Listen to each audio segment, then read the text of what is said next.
Good evening, everybody, and welcome along to the Brighton and Hove Hope Exchange. Now, first of all, you notice I'm probably pretty blurry. That's probably because the sun has melted my modem.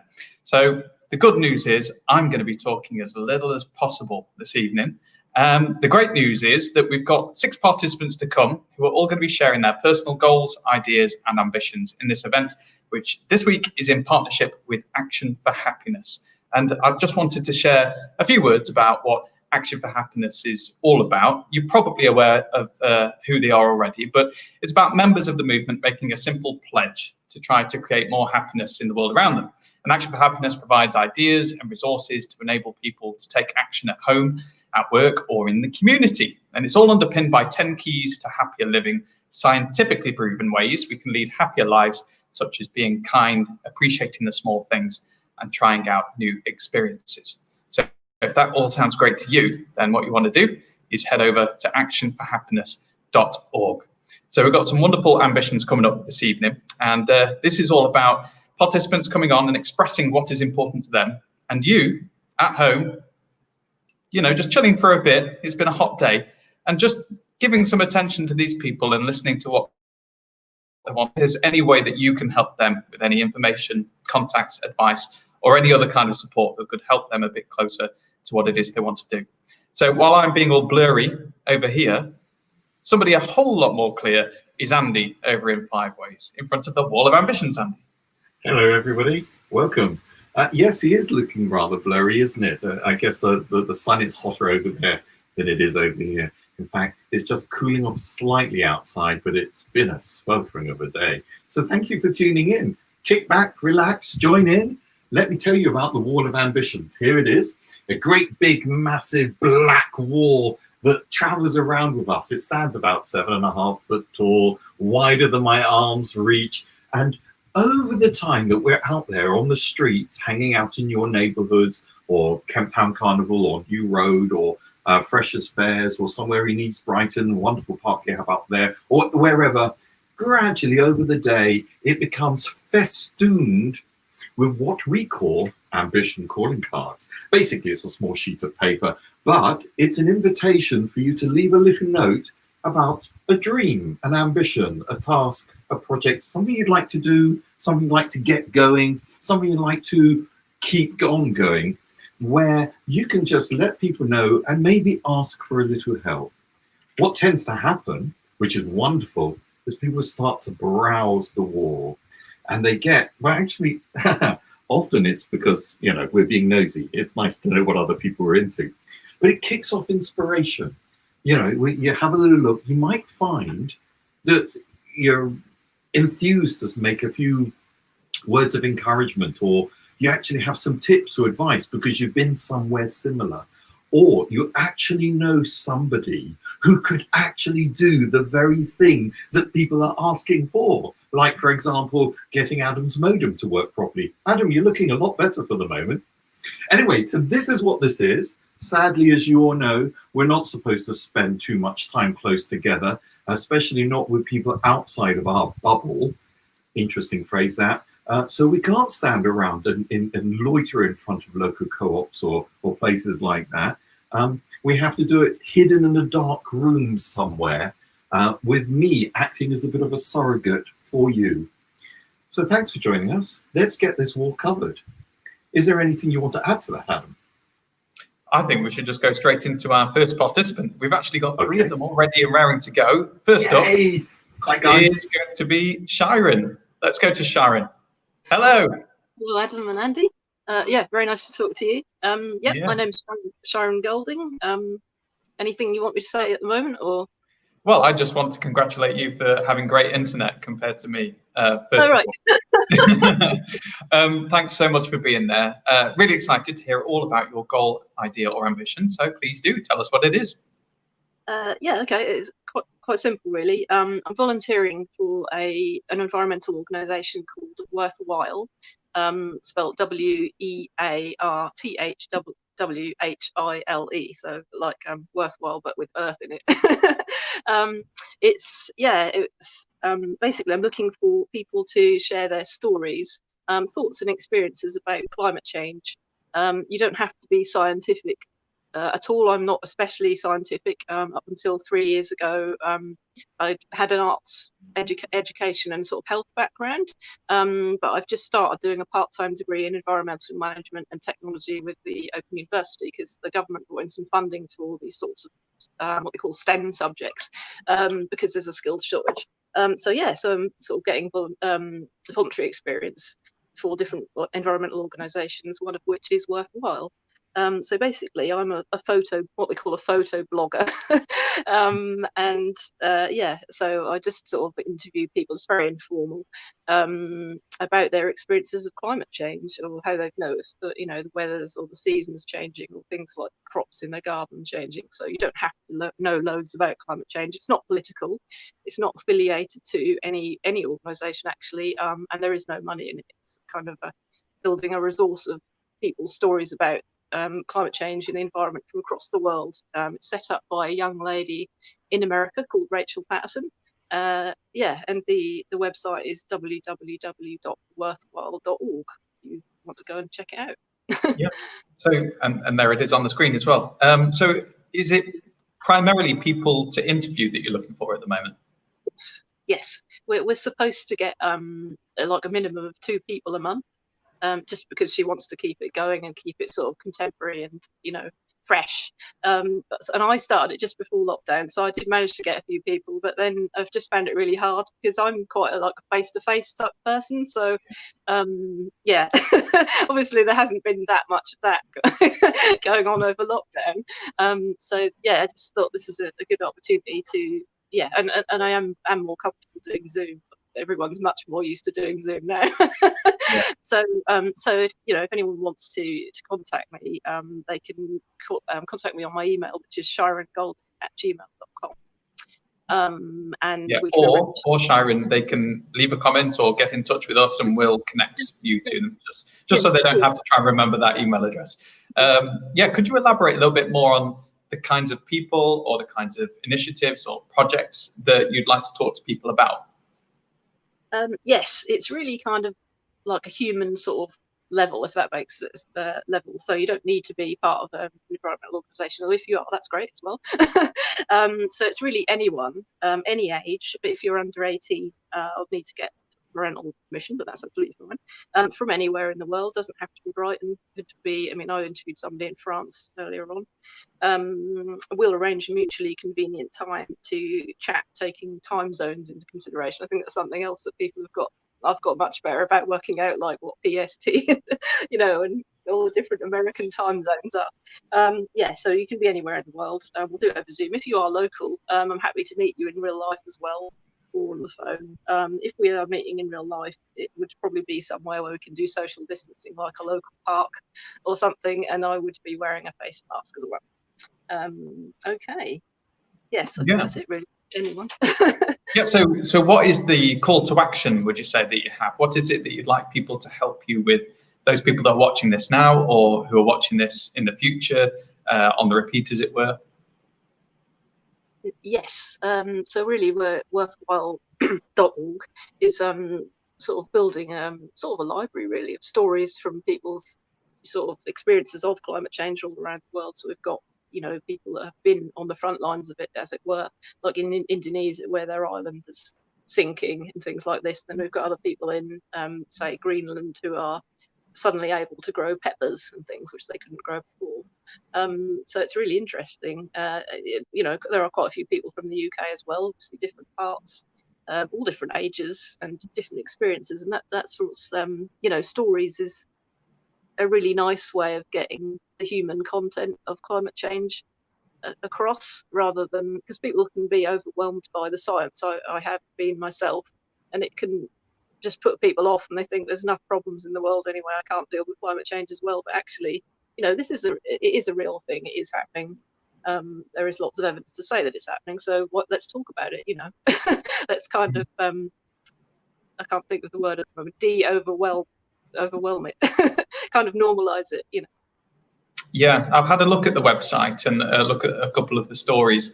And what struck me was that it helped you reconnect with a sense of purpose. So rather than just panicking about what's to come and what's going on with the climate crisis and just trying to avoid it and putting our fingers in our ears, Instead, it enables you to go, actually, real normal people are doing things on the ground to make a difference. And if they can do it, then maybe I can as well. Would you say that's the kind of part of the ethos of the project?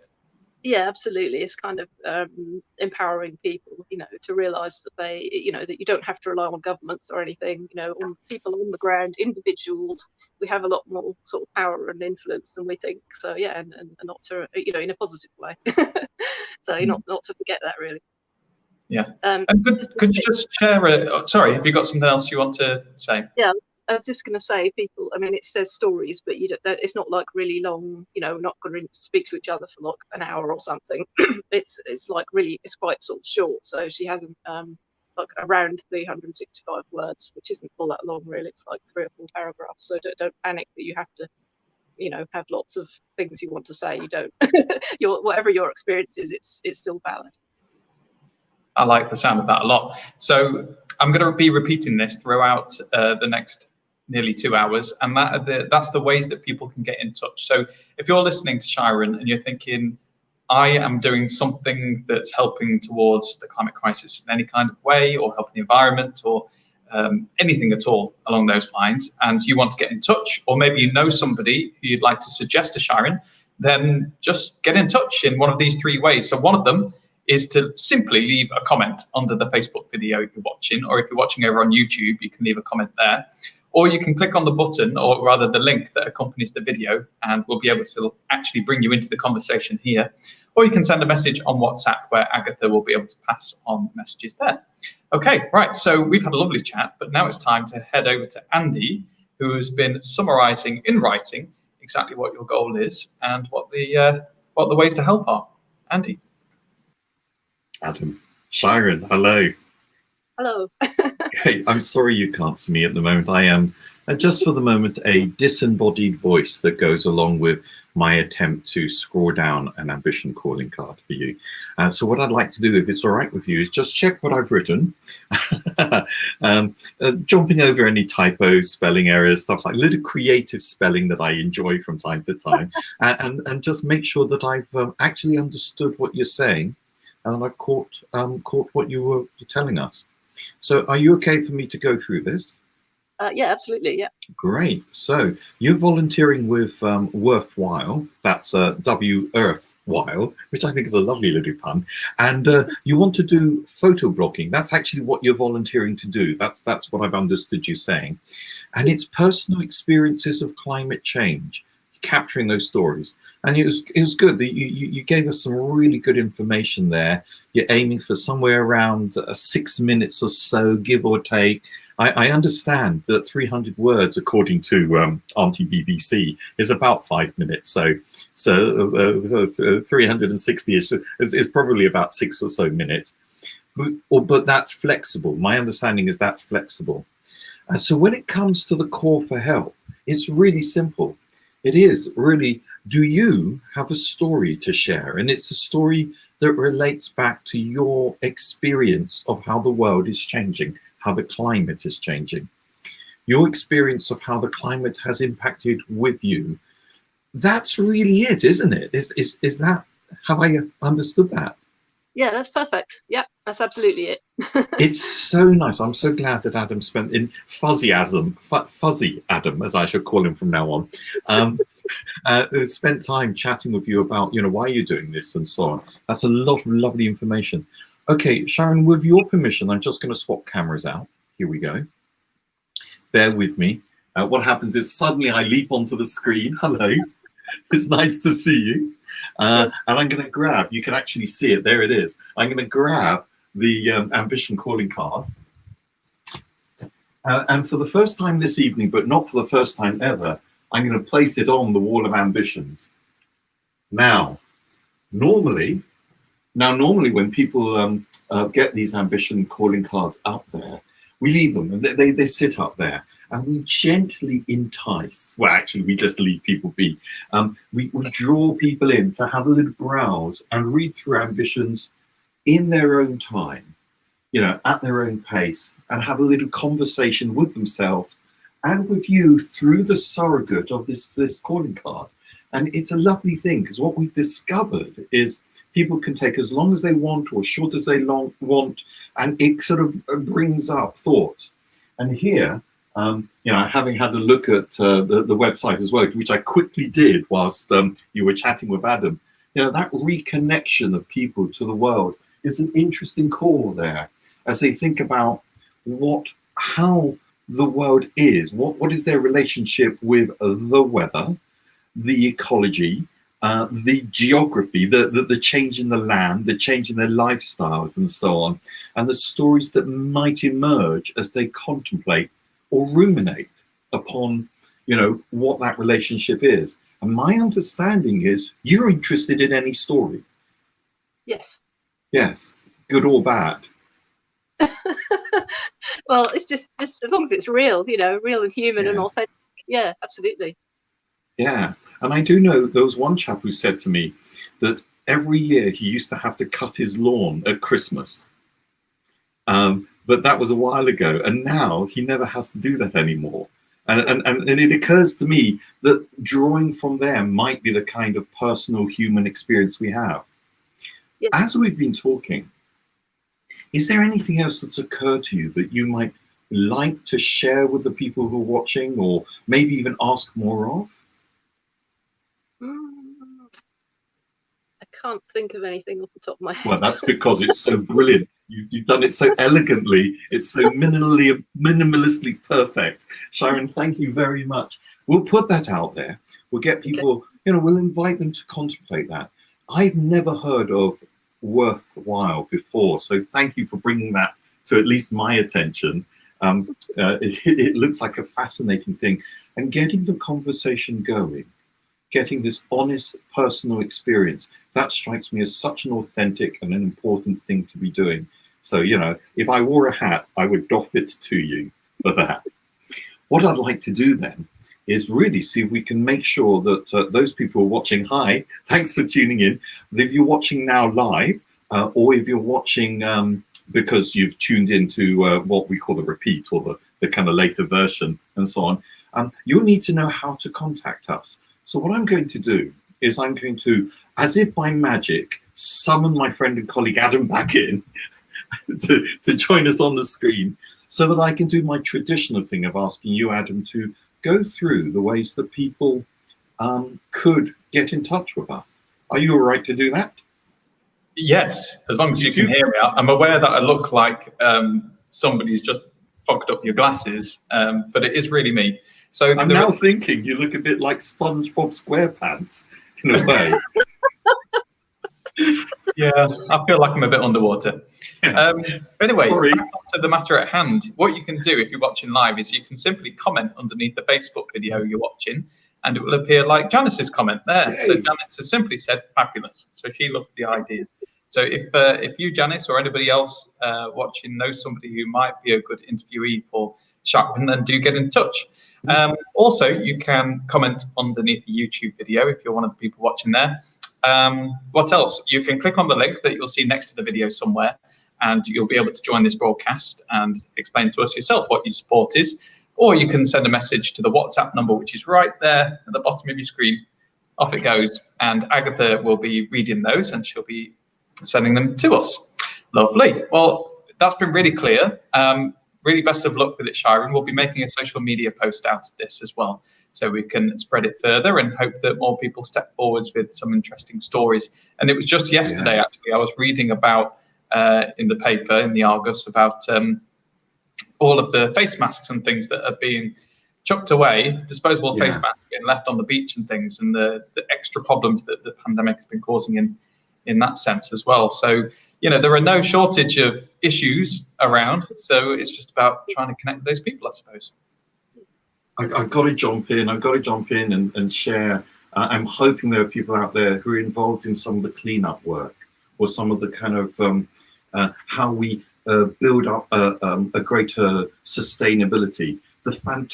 Our friends in the Brighton permaculture a group and so on, those people who are doing positive stories as well as the negative. I feel sure, if I may, on your behalf, Sharon, sort of invite people to tell all the stories. Yes. Is that okay? That's brilliant. Yeah, thank you. Yeah, pleasure. Lovely. Thank you so much for joining us, Sharon. We'll be in touch soon. Thank you, But guys. for now, have a good evening. Yeah, bye for now. Thank you. Thanks. Lovely. Who There we go, next? Andy. Yeah. First one done, and we've got several more ready, waiting to go. So let's go to our second participant, who is Will. Good evening, Will. Hello, good evening, everybody. Hope you can see me and hear me all right. Yeah. Yes, you are coming through perfectly clear. Thanks so much for being there. Apologies again that I'm not, but we'll stick with it. We'll persevere. Tell us then, Will, what is it that you've brought to this evening's event? What kind of ambition do you have? Right.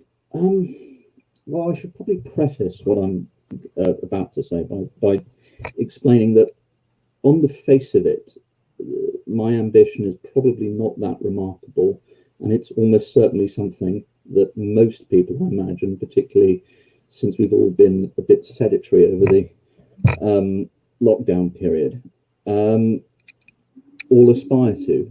Specifically, I want to lose weight, increase my overall fitness, but also significantly improve my mobility. Now, as I said, getting fit is probably something we all at some level aspire to, because most of us are not as fit as we would want to be. But in my case, my circumstances are somewhat different. I hope you won't object if I say I'd rather not go into too much detail, because it is actually something I find rather personal and difficult to talk about. But the practical upshot of it is that round about November, December last year, I unfortunately contracted a form of blood poisoning, a very rare form of blood poisoning. One consequence of which is that I ended up being prescribed medication to deal with this. And it's this medication that's got me to the point that I'm at currently. I basically ballooned because, tragically, one of the rather nastier side effects of this particular medication is massive amounts of weight gain. My blood pressure skyrocketed, and it just generally affected me in terms of my energy levels, my general level of lethargy. And then along comes the lockdown, and I find myself basically on my sofa at home, binge watching Netflix, having to deal with this, because at some level I would want to take appropriate measures to try and remedy the situation, be that even moderate exercise, eating properly, doing these things, but it just hasn't been possible. And I've now been told by my GP that I actually have to do something as a matter of urgency, because I'm facing all kinds of health-related problems directly as a consequence of my weight gain. And in essence, my apologies for taking a long time to get to the point, but what I would really appreciate help with, and I'm not entirely sure how this would manifest itself, so any suggestions would be most welcome, is actually working out alongside simply getting off my arse and actually going down to the gym now that they are actually reopened, but how I can improve my stamina, my fitness, my physical strength. When I spoke to you earlier in the week, Adam, I described it as feeling as if I was sort of faced the challenge of scaling the north face of the Eiger. I feel as if I'm right at the very bottom of the mountain and I have to get right to the very top of it. I don't have climbing equipment, I don't have climbing experience, and I don't actually have any knowledge on how to do that. So at some level, just practical support, but also suggestions about how I might do this would be most welcome, because as I say, in my case, it's not something that I can afford to ignore or just sort of be, what's the word I'm looking for, just at some level just trivialize is what I'm trying to say. Is that a satisfactory answer? Oh, it's more than satisfactory. Thank you for sharing all that sincerely. I just wondered, you mentioned about going to the gym. Do you feel like it is something that you would definitely want to do at the gym, or could it be done in another way? I'm open to all kinds of suggestions. I am not, it has to be said, much of a gym bunny. And there's a certain level, perhaps it's irrational, but there's, in my case, a certain level of embarrassment. I wouldn't describe it as shame, but, you know, I do experience a lot of exhaustion. I find physical exercise, I'm talking about working out with heavy weights, etc., and cardio, difficult. And that's compounded by the fact that my flexibility levels are really very poor indeed. At some level, you know, being gently eased into some kind of progressive program of where things improve over time with a specific goal or objective, you know. So, you know, I've never been someone that's been particularly sedentary, but I'm not a sort of yoga type Pilates person either, if that makes any sense. It's just sort of feeling that, Christ, I haven't a clue how to begin to tackle this problem. And I'm aware that there are people out there that can help me. And if they would be willing to do so, I would be eternally grateful. I'm not trying to advise you in any way. I just want to gauge kind of your history in terms of fitness and things. Have you ever played some kind of sport before? Have you ever been involved in a team or anything like that? Well, actually, before any of this happened, I used to play quite a lot of squash. I'm not really much of a person for team sports. I mean, you know, my passion is skiing, but right now that's not really an option. I swim quite a bit, but again, the swimming pools are closed. I discovered recently, and I didn't know this, that I live just around the corner from the Dorothy Singer pool. I've lived in my present flat for nearly 16 years, and I wasn't even aware it was there. Which is extraordinary. The only pool that I've been aware of, or whose existence I've been aware of, has been Prince Regent. And, you know, there's notices all over their website, we will be opening soon, but exactly when that will be, who knows? And you know exactly how it's going to work, what with social distancing. Are you expected to wear a mask while you're swimming up and down the lanes? You know, who knows? But I suppose in terms of the kind of exercise that I would want to do, it would probably be much more sort of in a solo capacity. Okay, so what would success look like for you? I need to lose about 4 stone, as much as that. It would mean, well, simply put, it would mean being my ideal weight, not basically getting exhausted running for the bus.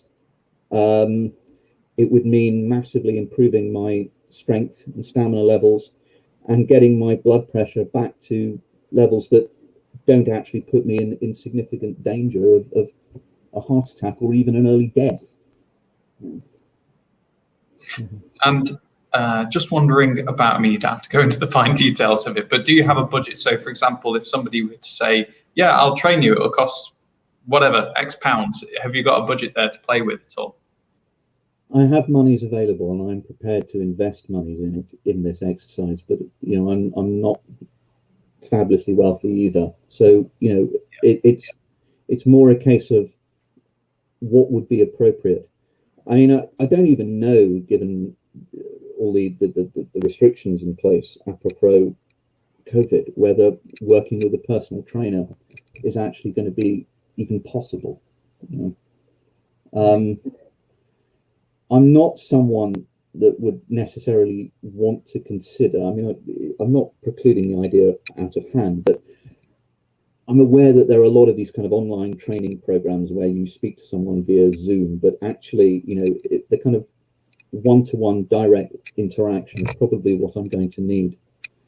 And, you know, something that might help me, if anyone were willing to do it, I want to go running. I'd love to have a running buddy. I'm just thinking laterally and off the top of my head. I don't have a dog, but I'm passionate about it. The only reason I don't have one is that the terms of my lease mean that I can't have pets. But theoretically, if someone's got a dog that needs exercising, if you'd lend me said pooch for a couple of hours, I'll go and run it round Preston Park. That might be, that's just a suggestion, something of that nature, something that actually wouldn't necessarily entail vast amounts of expenditure on my part, but it would get me out, get me moving, get me exercise. And if someone's got a dog, they get benefit. The dog gets benefit exercise too. There are lots of possibilities, and I've got an idea or two in my head. As far as putting my little notice up on your ambition wall, it's just sort of any offers of any kind of help would be very gratefully received. Just any suggestions. I'm open to this. So great. Well, thanks for sharing it. Thank you in advance. You said that it's something not remarkable. It is, and everything's valid. We don't care at all if the ambitions that people bring are something huge, something tiny, something that's going to save the world, or something that's just about ourselves. It's all valid. So that's probably better, isn't it? There we are. Lovely. Well, let's see what Andy has taken down for you over on the wall of ambitions. Hello, Will. Hello, Andy. How are you doing? Good, thank you. Thank you very much for coming in. You've asked one of my favorite questions. Whenever I see people do this, it fills me with a kind of delight, which is, sometimes we have people come in and say, I really don't know how to start. I'm really sort of... Very much the position I'm in. I know I know, in essence, the scale of the problem that I'm facing. I know what I have to achieve. I haven't a clue how to go about achieving it.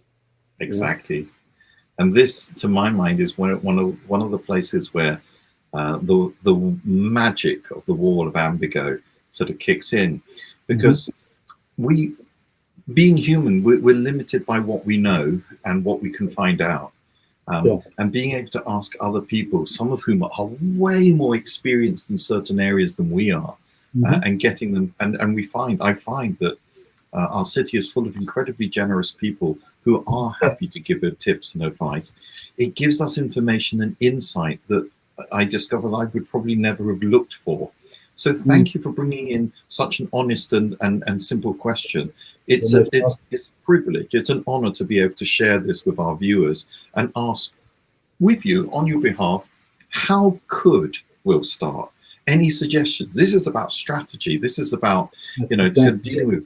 And there may be people out there who are dealing with long-term or chronic illnesses, who know that what it's like to have to build up that stamina from a different physical base with the limitations that you're experiencing and so on. So there may be a pacing that someone's really expert at. Anyway, I leap ahead. What I'd like to do, Will, is go through the process of just checking what I've written on an ambition calling card on your behalf, to make sure that it reflects what you're saying properly. I've read what you've said, or at least from the graphic that's come through on my screen, and I can't find anything to object to. I mean, it's a perfect summary. So thank you. Thanks. Great. Well, I'm gonna say it out loud just in case there's anyone with a bit of a visual challenge, which is one of the nicenesses of being able to do this as a sort of live dynamic thing, which is that Will would like to lose weight, which I got to admit, notwithstanding other things, is something that I have an ambition for as well. Increasing his overall fitness and general mobility against some very personal health challenges and some unwanted side effects from medication, which sadly, as I understand it, is not uncommon, but so there is the challenge. And very candidly, in terms of the call for help, in the first place, it's how do you start? How can Will start? Being completely new to this situation, which has been aggravated by the forced sedentariness that we've had from being locked down and so on, is what suggestions, in particular for things like building that stamina up again, overcoming the challenges that the medication has put in the way. So how to start, what to do, strategies. Maybe there's some expert out there who know the rehabilitation pathways and can give you some tips in that area, or maybe they're professional experts who can talk to you about, you know, what to look for if you decide to hire a trainer or stuff like that.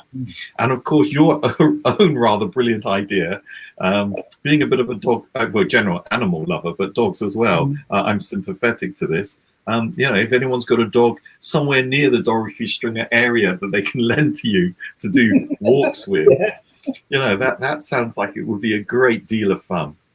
Will, is that okay to go up on the wall? Absolutely, no problem at all. Right, I was going to ask, I'm not sure if you guys have got my email address, because that's probably the best way to contact me. I'm pretty sure I gave it to Adam, but if you guys need it again and want to add it to the notice, that's absolutely fine. You know? We'll make sure that that's arranged. Let me get the ambition calling card onto the wall. Yep. Now, it's really interesting what you did with us, and I'm grateful again for you to do so, is often when we go out there and we hang around on street corners, often with snacks and stuff like that, is we have a team of really wonderful volunteers who I miss quite dearly now because we've not been able to do this for a while. And what they do is they will be more than happy to spend some time just chatting with somebody in order to help them explore what that ambition might be, in order to help them go through the details of that so that they can render it down to just a few sentences and so on. In a very sorry, I'm interrupting you, Andy. No. I say, in a very practical sense, I mean, I use the analogy of wanting to climb the north face of the Eiger. I'm not sure it's a good one, but there is a sense in which, you know, this is a really complex problem. And I just don't even know how to unpack it and how to actually even conceive of what it is I'm required to do. I mean, I know what the goal is. I just haven't. It's the bit in the middle. How do I get from where I am to where I want to be? In fact, it would be lovely to have someone with that expertise and a little distance from your experience of it to be able to help look in. I'd love to learn from the experience, because at some level, I mean, I'm my job, unfortunately, involves me sitting on my arse a lot of the time, basically. And I would like, at some level, to use this experience as an opportunity to modify my lifestyle so that regular exercise, eating properly, and basically taking care of myself become a matter of routine, because they're not currently. It becomes a part of your routine, your habit. That to my mind is a very mature attitude. I congratulate you on that. You know, if you can learn from it, then that makes so much of a difference.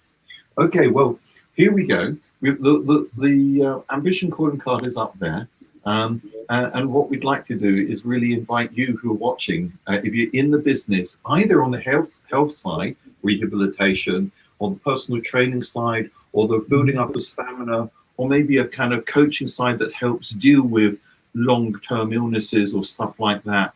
Or maybe you've been through this kind of experience yourself and you know the challenges and can maybe just offer 1 or 2 tips about what not to do, or maybe some real nice ideas about, you know, the very first things that Will might like to consider, those sorts of things. So, Will, what I'd like to do is make sure that people have a way of contacting us. And that I do normally by asking my friend and colleague Adam to come back in and share the screen with us. Hi again, Adam. So that I can say, Adam, making sure that we hold Will's contact information, his email, which I know you heard, so that we can pass information on through to him. People who are watching, how can they get in touch with us so that we can do that connection? In several ways. One of them is to do what Phil has done and just comment underneath the Facebook video you're watching now, or on YouTube Phil. Over there. So Phil has said, Andy at 3 Pillars of Fitness would totally empathise with you, and I'm sure could offer help. He's brilliant. So that's one to look up, 3 Pillars of Fitness. Thank you, Phil. We'll chat to you later.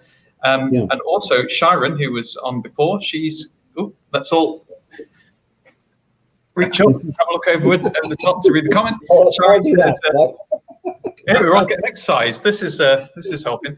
Right, so Sharon says, take it a step at a time. Don't view improving fitness as a mountain. You could try walking or jogging around the block to start with, then add parts onto your route to keep it interesting and build up your stamina.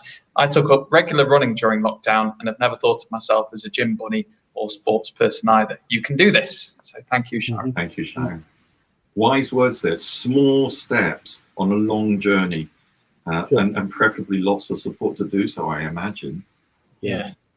From a personal standpoint as well, I did something really daft about 5 or 6 years ago when I wasn't fit. I didn't do sport. And then as a ridiculous idea, I decided with a mate that we'd try to break a world record for the longest ever squash marathon. So I went from never having run more than 5K, to trying to break a world record for the longest ever squash marathon. And that involved having to play squash for 33 hours. And I did this amidst, I don't want to go on about it because it's not about me, but I did this amidst moving to a new continent as well. I went and lived in Uruguay because I was working there for a few months, and got a personal trainer out there who said, right, you need to be running half marathon every week and a full marathon every month. And I was gobsmacked because I'd never run more than 5K before. But what I soon learned was the important thing was to go as slow as possible.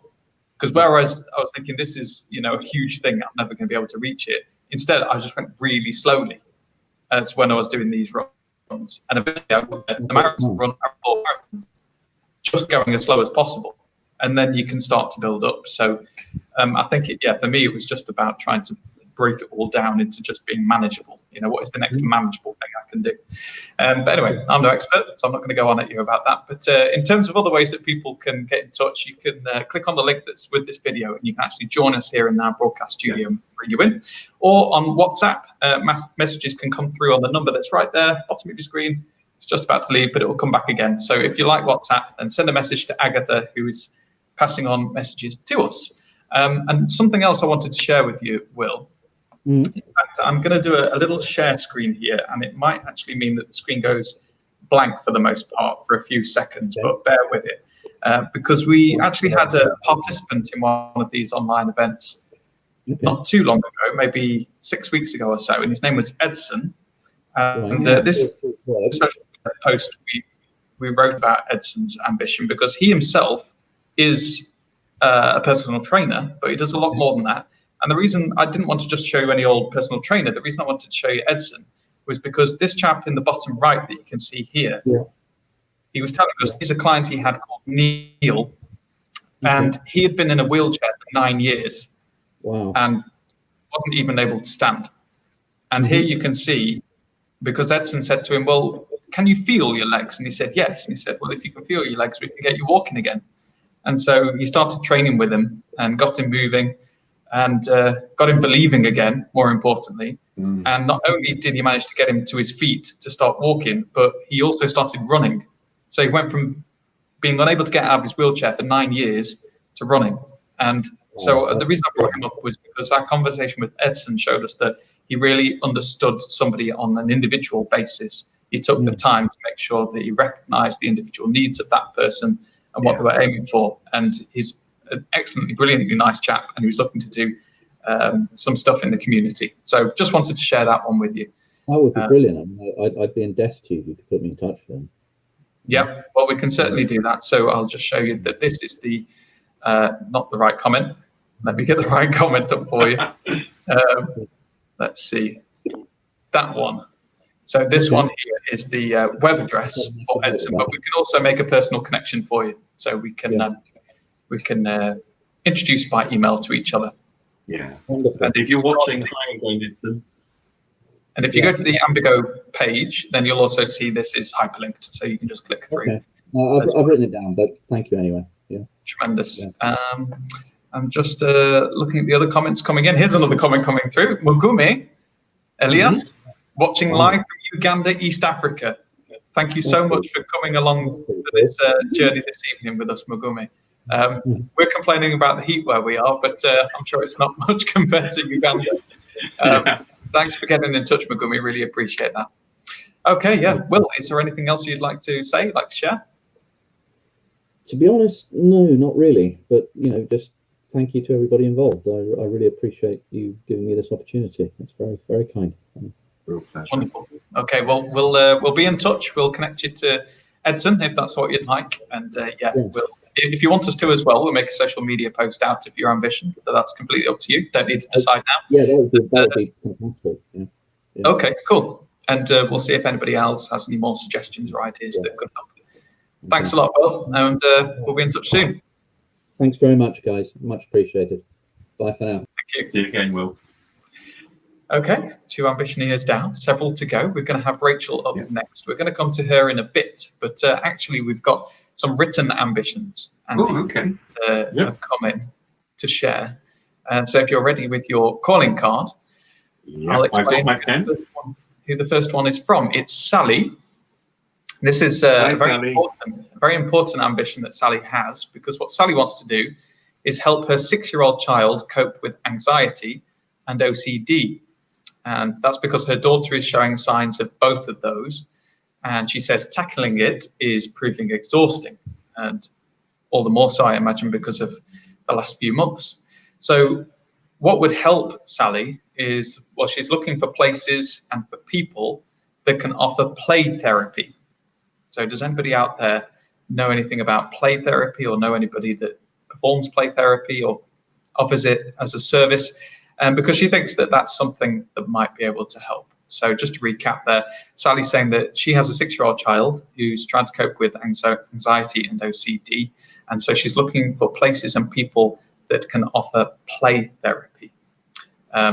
So hugely important ambition. So if you do have an idea for Sally, then it doesn't matter if you think, oh, it probably won't help.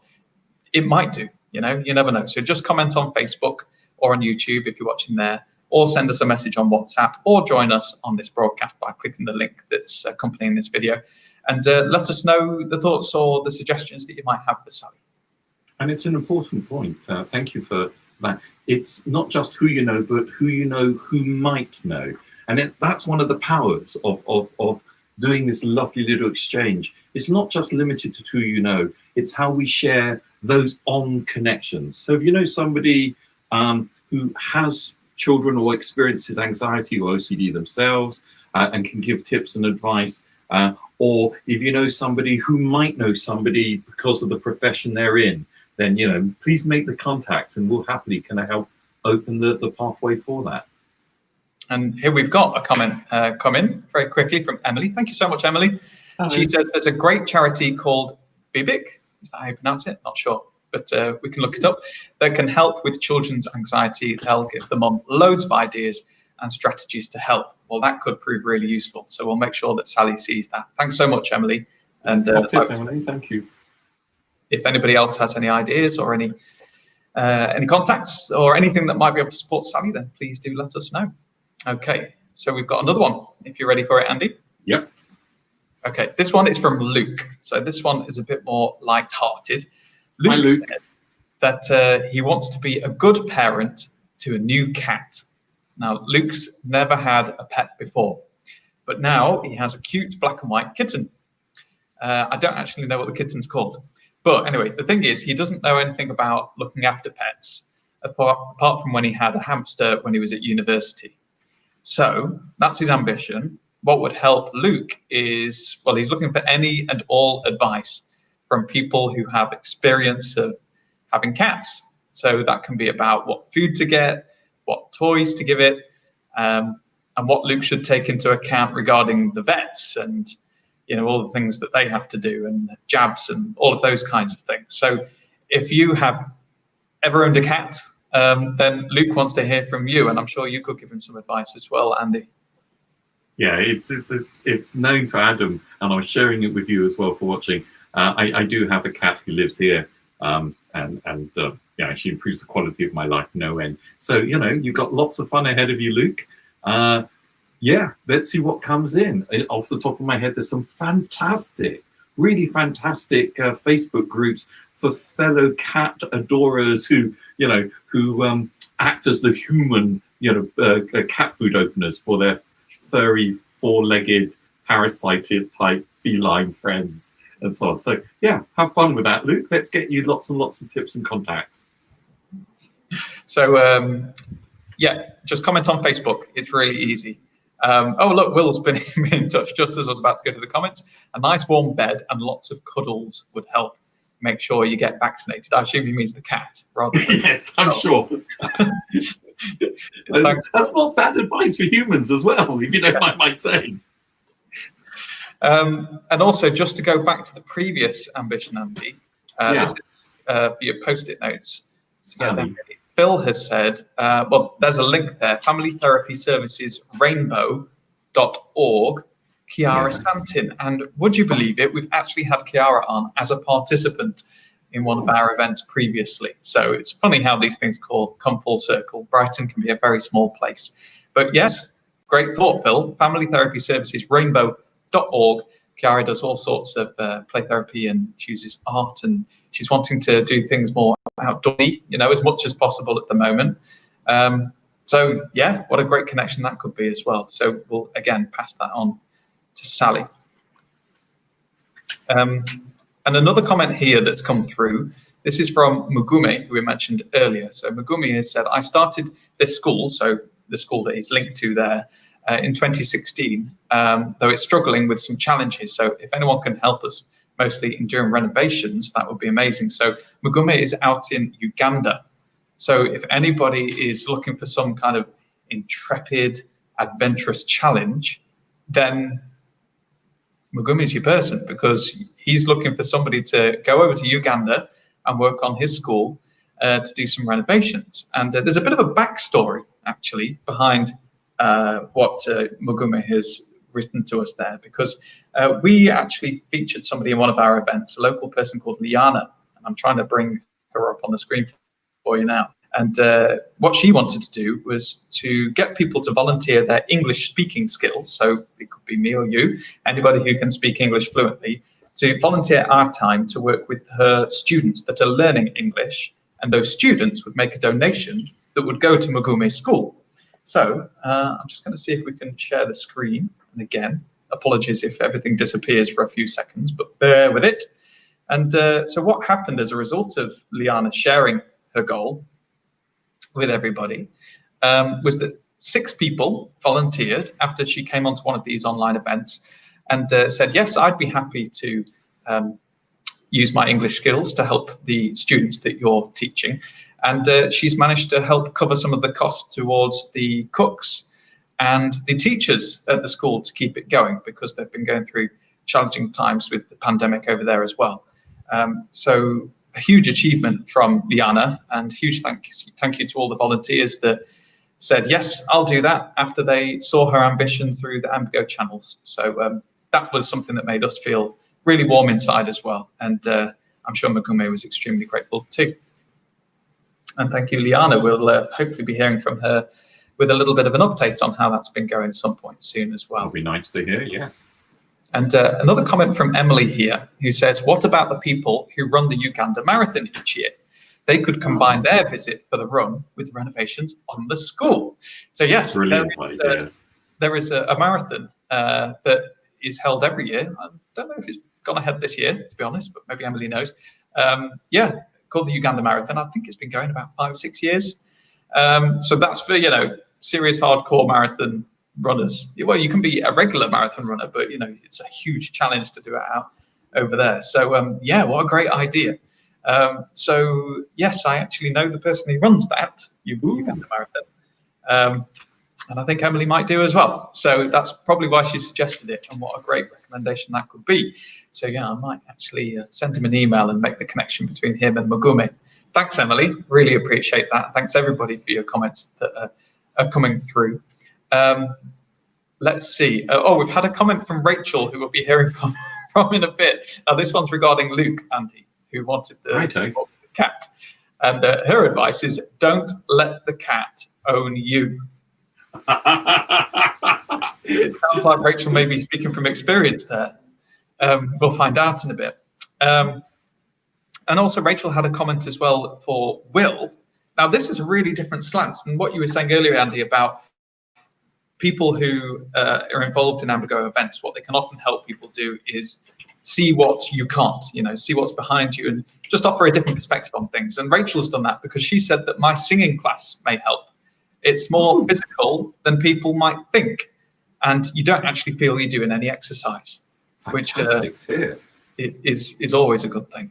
I love the innovation there. Yeah, so thanks, Rachel. We'll speak to Rachel in just a bit. Maybe she can elaborate there on that one for us. Another comment coming in from Will. He's asked, does Mugume need materials? So if you're still watching Mugume, then we can, if you could send us another note and let us know if you do still need, or you are looking for materials, because there's perhaps something that Will might be able to help with in that regard. Yeah, wicked stuff. Another post-it note goes up. Okay, we've got one more written ambition before we go to Rachel. So pen and paper at the ready, Andy. Yeah. So this one is from Daniel.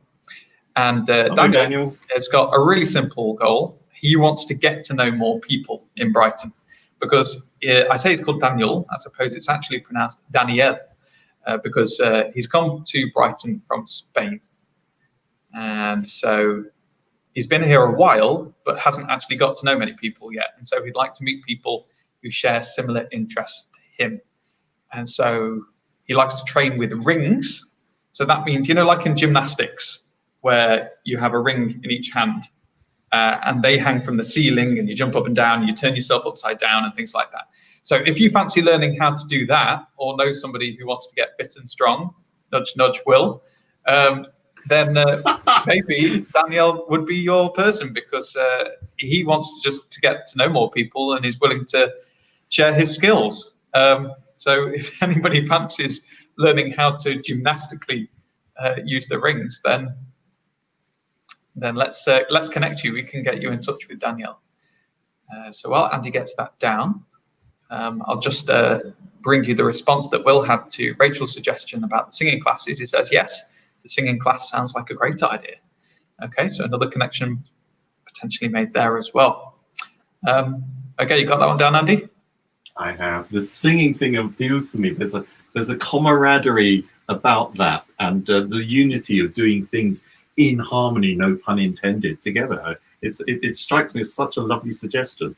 Anyway, do carry on. No pun intended. When it comes to you and puns, Andy, I don't think I quite believe that. What? Really? Anyway, carry on. Okay, right. Well, we've got another one or two written ambitions that we could go to, but I think let's go to Rachel now, who's been waiting since the very beginning of the show, and she's been offering us some really interesting and useful comments too. Very supportive to the participants so far. So let's bring in Rachel. Hello. Hi, Rachel. Yeah, I've just been loving watching the show. I just think, what amazing people. Yeah, with some lovely ambitions, and it's so nice to see people offering their support and ideas and contacts too. Okay, absolutely. So we've already had a bit of a taste, haven't we, Rachel, about what it is. It was a good leading, wasn't it? Yeah. So tell us in your own words, what is your goal or idea or ambition? Okay, well, I'm a professional singer and vocal coach based in Saltdean, and I'm launching a new online singing club, which everyone is welcome to join. So yeah, people of all abilities can actually join in with this. I mean, the reason I thought it was such a great idea, to be honest, is that obviously everything's gone online recently, and a lot of people have been getting very down, a bit of depressed about things, and they just want some human contact, and then throw a bit of singing into that really cheers people up. And yeah, thought it's a great idea, really. So classes are very much going to not only sort of teach people about singing skills, but also about musicianship skills. So it's not quite a choir, this. You're almost getting lots of people together who are having individual singing lessons, but they're all supporting each other. And the other thing is that if you don't feel like joining in and you just want to sit back and watch, you can do that as well. So the first class is actually next Wednesday, and that first one is free. So my main ambition is to actually get the word out to everybody and see if we can get lots of nice members, get everyone together, put Saltdean on the map a little bit more. It's already excited to have its own jazz band, so let's have this singing club next. And the only other thing to say is, although it's Saltdean based, it's actually open to everyone in the world. So okay, so how can people actually get involved and be part of the first session on Wednesday next week? All they need to do is actually contact me. So I do believe I've sent sort of some of those details to you guys. They can contact me either via my website, which is racheldecocq.com, or the easiest way is by email, which is saltdeansingingclub@gmail.com, or just comment under this, and hopefully the messages will come my way. Other place you can find me is there is a page as well on Facebook. So we're slowly getting it all out there. This is excellent. So you mentioned your website, so the link is there for everybody to look at on your screen. And why don't we actually take a look at it ourselves?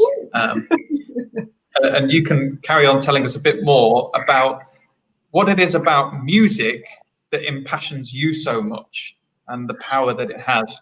Oh, I mean, from a small child, I've always loved music. It was just totally in my blood, and it's all I've ever done, to be honest. I ended up going to a music school and then a music college. I guess I was quite a creative child. There was always music at home as well, but I mean, I just love it. It's therapeutic. I love songwriting as well. And I love working with people and seeing them just to achieve their goals with it. And the people that I teach, sometimes they're professionals, sometimes they're people, in the industry. I've taught people sort of in the charts or in musicals and things. But I love working with beginners who don't realize their potential. It's just incredible. And everybody has some form of talent with their music. Wow, that last comment is a bit like a call to action. It's almost preempting those people who say, "Oh no, but I can't sing. I can't hold notes," or something. That's the thing, and I think with something like a club like this, there's a lot of people out there who they love singing in the shower or sort of in the car or something, but they'd never have the guts or the confidence to go to a choir, a normal choir, or go to a one-to-one singing lesson.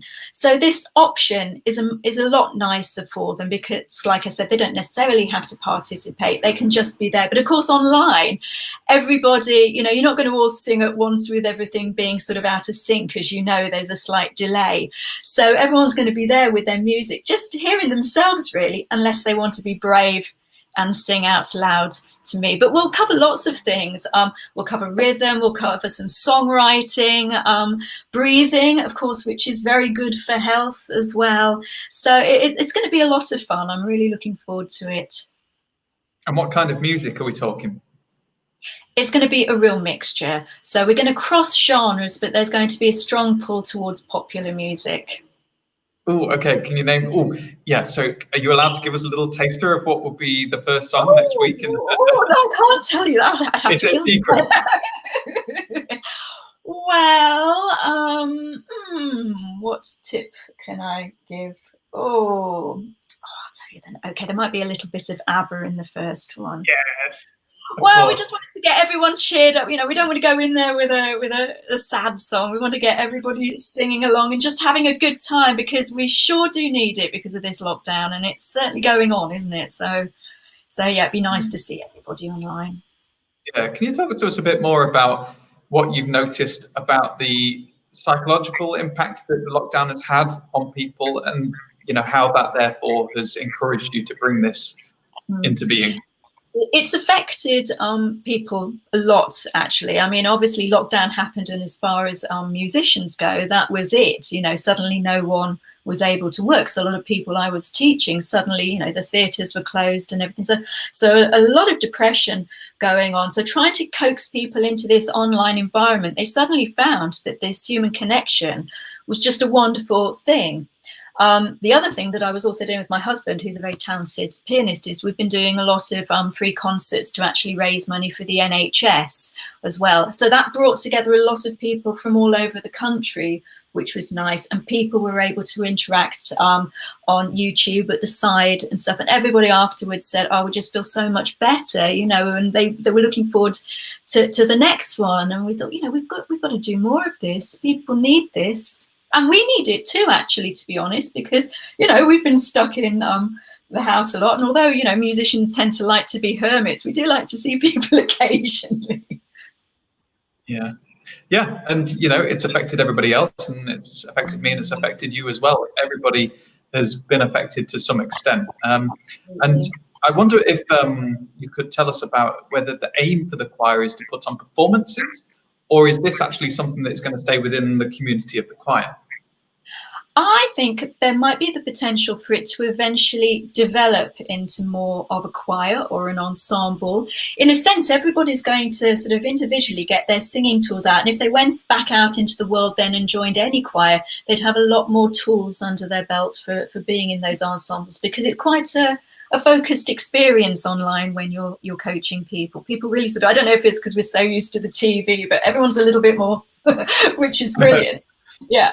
So I'd like to think that it will actually develop into something in the real world eventually, and that we will all be able to meet and start then, you know, really working together as a bit of an ensemble. But try not to sort of get our hopes up too much yet, and just see how things go and just enjoy what we've got for now.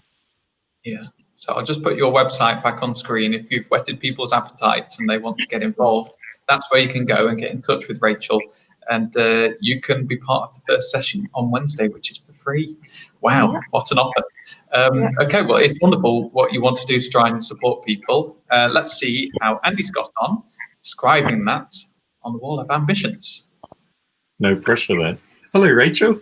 Hello. Hey, thanks for bringing all your energy in. Oh, it's fantastic. It's really just about got some at the end of today. It's quite hot.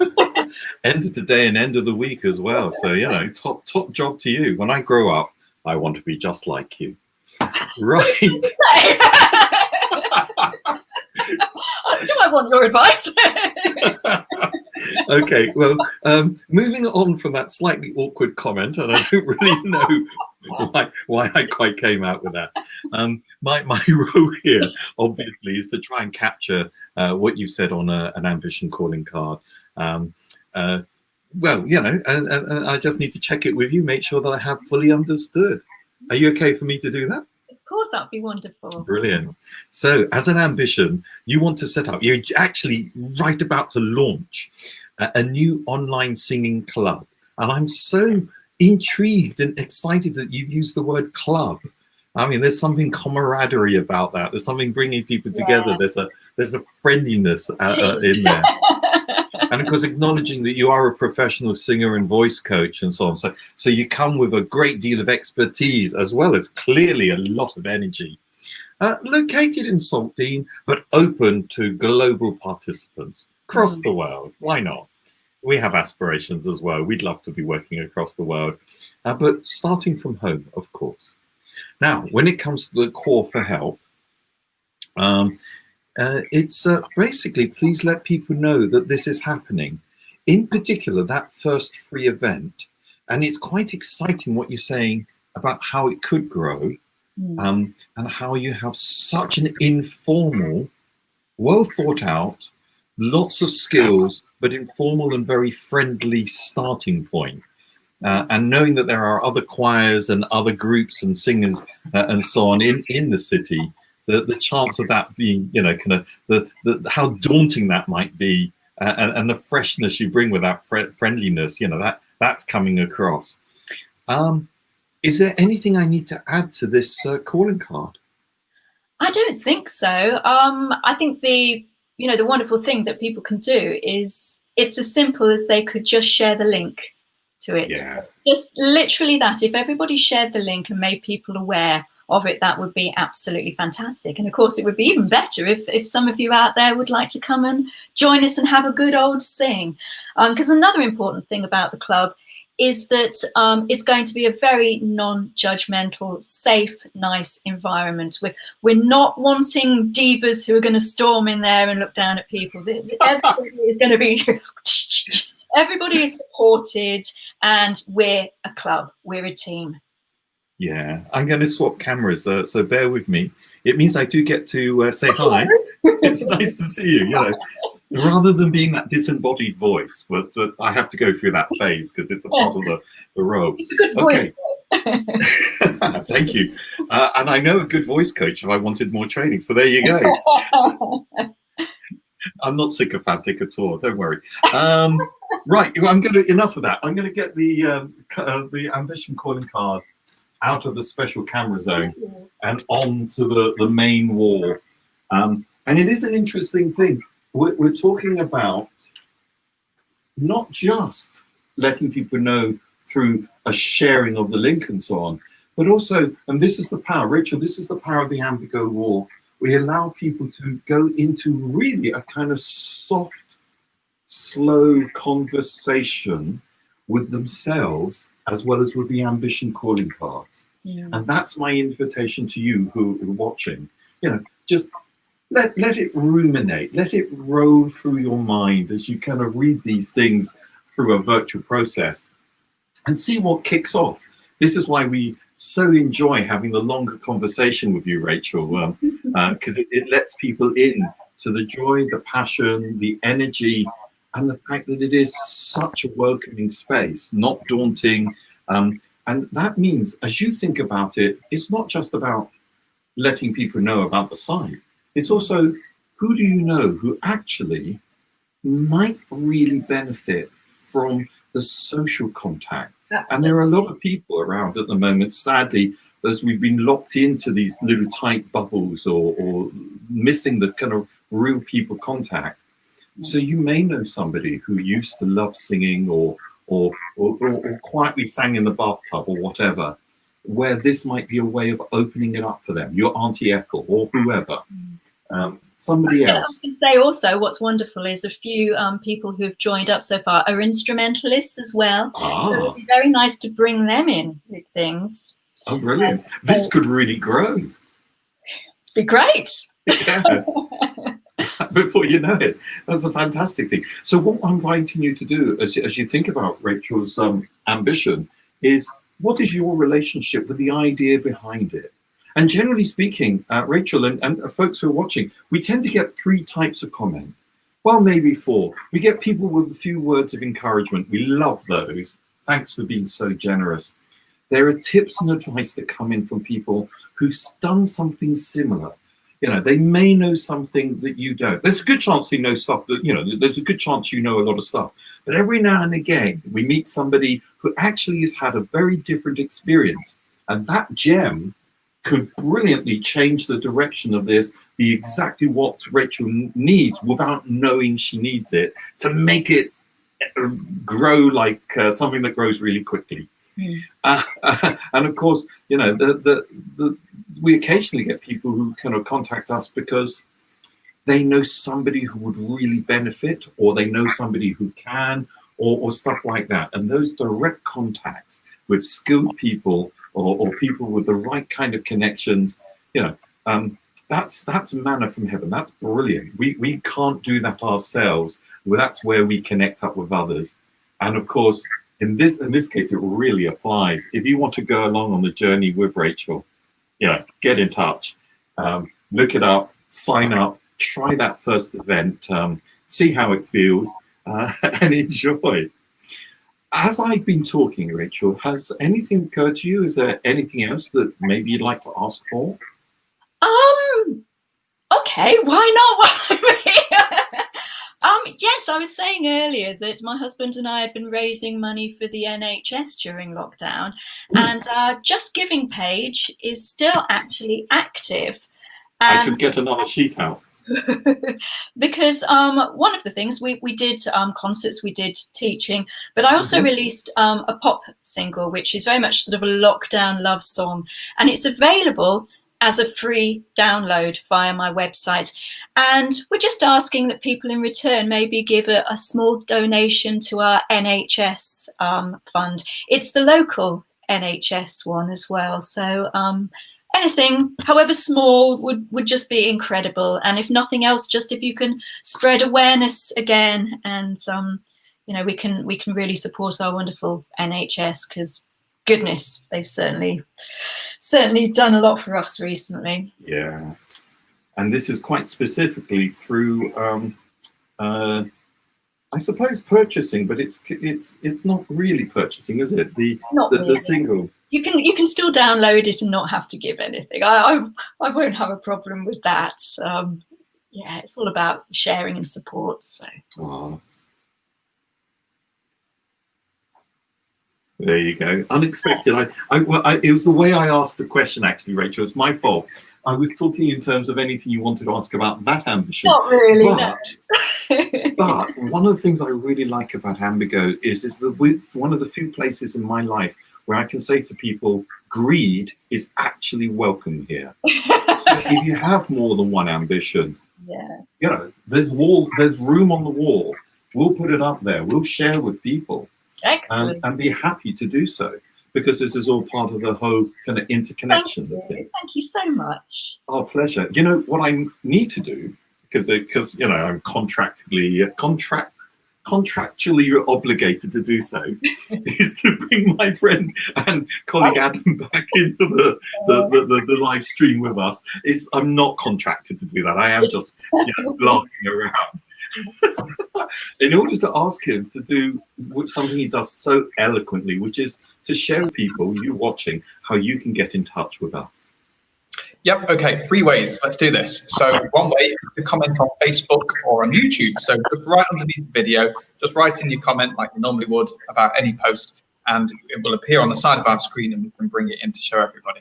Or you can click on the link that's right next to this video and you can actually join us here in the broadcast studio and you can talk to us directly. Or you can send a message on WhatsApp to Agatha and she will pass them on to us. So please do so if you'd like to. So we've already had Will, who has said, he thinks that the singing could be a great idea for his fitness. And you said, Rachel, that it's actually more exercise than you'd think, and you don't realise. Yeah. I have to say, if somebody had turned around to me and said, right, you need to go to the gym now and you need to do this, that and the other, I'd probably just go, I mean, I really would. It would just be my worst nightmare. But the fact that I'm singing and I'm standing up and I'm doing a lot of that all the time, I'm keeping fit without realizing I'm doing anything. And of course, it's very good for the breathing. But more importantly, I think if you've been isolated and you're dealing with some quite difficult news, just having a good old sing song and a bit of happiness is what you need as well. Yeah. So I'm no doctor, but there might be a couple of things there that might help. Yeah, it sounds like a good in that. Yeah, it sounds like a good way of social prescribing, perhaps. Go and join the singing group, Okay, lovely stuff. Well, if it's okay with you, then what we'll do is we'll write a social media post about this as well in the next couple of days before Wednesday, so we can get the word out to more people about the first session in a few days' time. Thank you so much. No, our pleasure. Absolutely, our pleasure. Right, thank you, Rachel. We'll pass on any more support or any more comments from people that come our way for you. But for now, thank you very much and enjoy the rest of your evening. Thank you. Bye-bye. Bye. Bye for now. Tremendous stuff. Lots of fun. Yeah, lots of fun. And like you said, bringing a lot of brightness to the event this evening. So really appreciating that. So we've got a couple of minutes before we go to Phil. So I just want to update us on a couple of comments that have come in. So we had a WhatsApp message that came in for Sally's ambition. So Sally, so this is a lot of writing. Here we are. So I'll keep this short, but Sally's ambition was around finding play therapy for her 6-year-old daughter, who she says is experiencing anxiety and OCD. And so Rachel has said, I'm a dog therapist for children who have mental health issues. It's like play therapy, but out in the community and with a dog.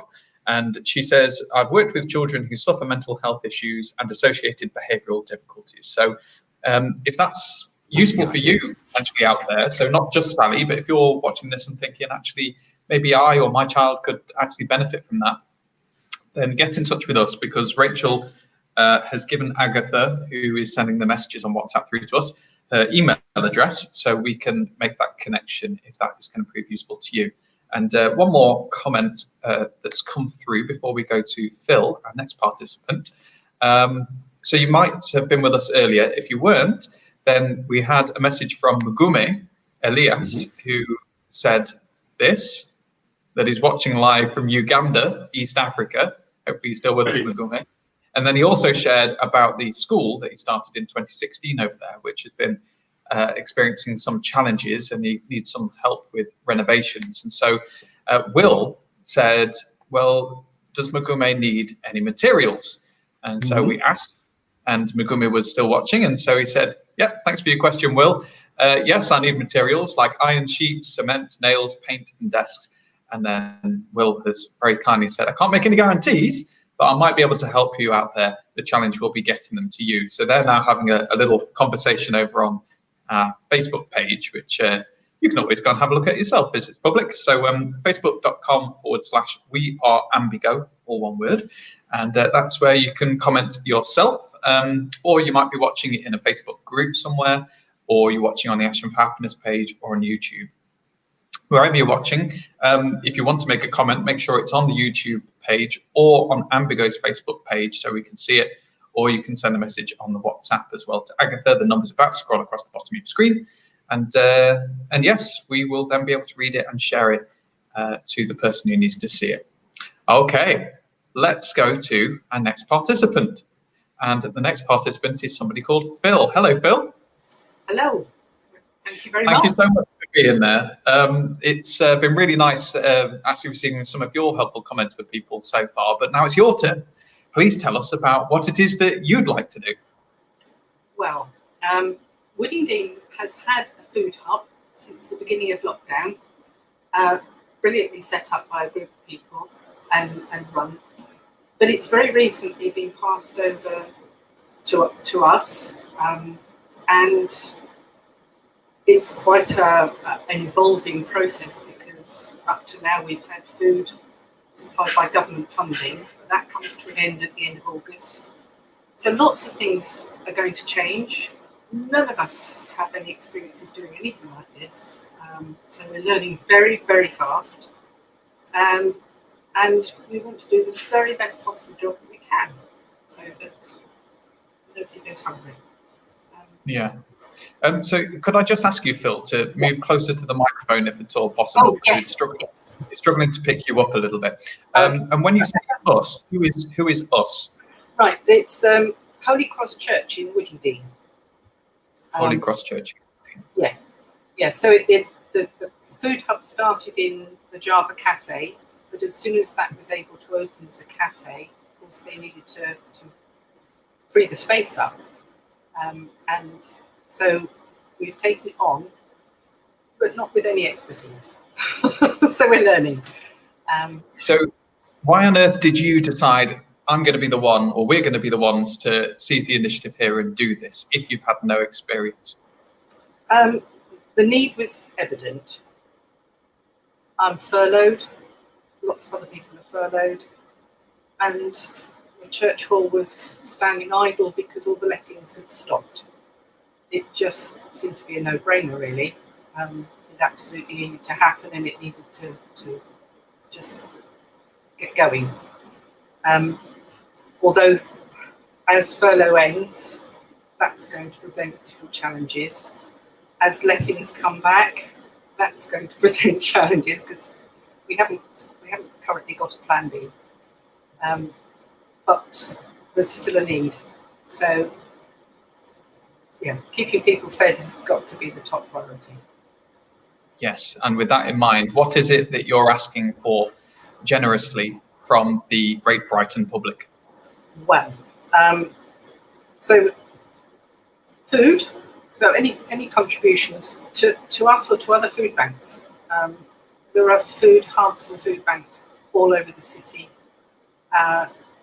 They're doing a grand job. They were doing, lots of them were busy and active before the coronavirus was even known about. But the needs have changed and are greater, and I fear they are going to get greater still as furlough comes to an end and people maybe are not back in employment. So that's one thing, so food of any kind, and hygiene products and cleaning things, that sort of stuff. Money, always, because there are costs, and sometimes, we want to probably to buy into fair share that costs. If we ask for help from the Trust, we have to pay for that. We don't have a fund at the moment, or nothing like enough to do either of those things currently. And people's time and expertise. So if people are shielding and going to go on shielding, but could make phone calls to families to see how they're doing and what their needs are, because it's more than just about providing food. It's the anxiety that surrounds it so much at the moment. It's been mentioned lots of times already tonight, but it's sorry, the dog barking. Lose my thread a bit. But it's So we need people to make phone calls, to keep in touch with people, to find out whether their needs are changing and that sort of thing. Are they good with media stuff? Because I'm rubbish, but obviously the more you can get out on social media, the better. People are very generous on the whole, because this is all about sharing. It's about sharing, what you've got or what you could contribute, and it doesn't have to cost. If you need to be receiving a parcel, you might also be able to come and pack parcels for somebody else, or deliver, or there are various ways in which you could help without it being a financial burden. Thank you for being so clear on that. To clarify one thing, where can people drop off the food?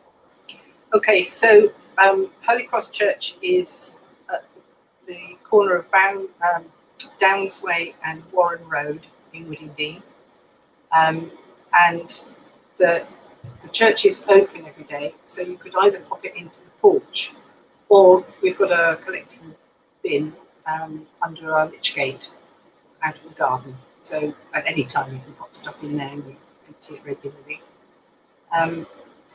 You can contact us to give us money if that's a possibility. That'd be great.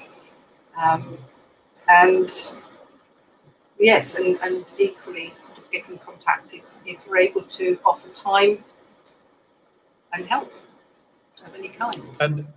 And how do people contact you? Through email probably is the best way. So shall I give you my email now, or shall I give it to If you want to? I mean, we can always connect everybody, but if you want to make it public now, then please do go ahead. I'll do my email now. So it's Phil, PHIL, holycross.woodingdean@gmail.com. Okey-doke. So I'll just put this on the screen. So I've added this as a comment on the social media pages, but that is the email address if you can support Phil's efforts in any way in Woodingdean. phil.holycross.woodingdean@gmail.com. So I'll just keep that on the screen now for anybody that can support and wants to. So just so you know, Phil, people are watching this live and they'll continue to watch it throughout the next week and beyond as well. So hopefully anybody that can support and wants to will be in touch that way. I was reading yesterday, Phil, that Woodingdean has actually felt the brunt of the coronavirus over the past few months compared to elsewhere in Brighton and Hove. For those who live in Woodingdean, can you just elaborate on what the experience has been there compared to elsewhere, perhaps? Well, I can't personally. I can't compare it to living elsewhere because I don't. And as far as I'm aware, a lot of we've had a number of deaths, and I've seen those numbers myself, but I haven't had personal experience of them, so I couldn't tell you exactly where they are and which families. I know of one or two, but that is because they've come to the to the vicar for funerals. But one of the things about this whole lockdown time has been that we're not doing the social mixing that we were doing before. We've had a community drop-in for a couple of years now on a Friday morning, where mums with young children come in after they've dropped the older ones at school, and then older people come in, and we do all sorts of things. And Chiara Santin, we talked about earlier, she's been in and done stuff like that, and that's been lovely. And so that's been a bit like this programme, you know, it's been linking up people and ideas and all sorts of things. But of course that's not happening. So we're just not necessarily hearing all stories and knowing quite how people are faring. But on the positive side, I saw a message that you wrote talking about how generous people had been. You were doing something around, you needed egg boxes or something? We needed egg boxes, yes. Yeah. Yes, the egg boxes, currently the eggs come in big crates and all need to go into boxes. And on one week, we had no boxes. And actually distributing eggs without anything to put them in, that was quite challenging. You just have to take them one by one in each hand, of course.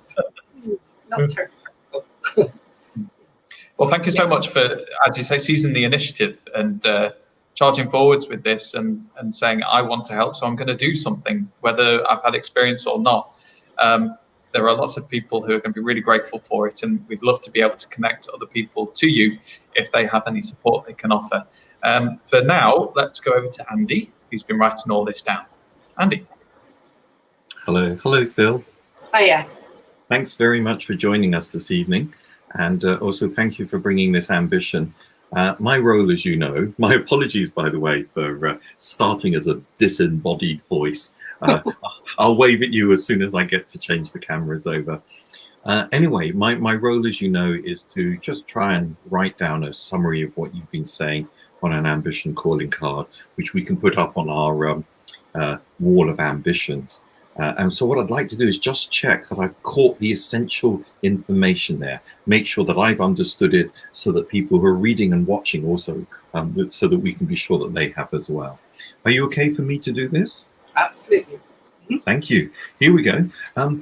You, when I say you, we're talking about the Holy Cross Church in Woodingdean. Thank you for clarifying that. And also thank you for being there, the spokesperson this evening. So you have just taken charge of the Woodingdean Food Hub, and it's at a time of change as well. There's funding changes, there's setup changes and so on. And so this is a new challenge for you. And what can I say? Well done for stepping up on what is quite a daunting but clearly a very necessary thing there. When it comes to the call for help, first and foremost, what I heard you share with us was this is new to you. So tips, advice, strategies, how to do this is going to be really, really useful. And Brighton and Hove, which does seem to have a lot of really caring people in, one of the reasons why I love living in this city, there are, as you rightly said, food banks, food hubs and so on around the city. So if anyone who's watching, if you're connected with somebody who runs these things and you think they might be able to give Phil and her colleagues some words of advice, please do get in touch. We'd love to make that connection. And some of the things you highlighted, as Adam asked you for, what kind of help might be useful, are things like donations of food, of course, and there is quite a demand for that, as you rightly say. We're struggling as a city even more than we were before we had to go into lockdown. It's a little sad, actually, it's very sad that there was a need for food banks before then.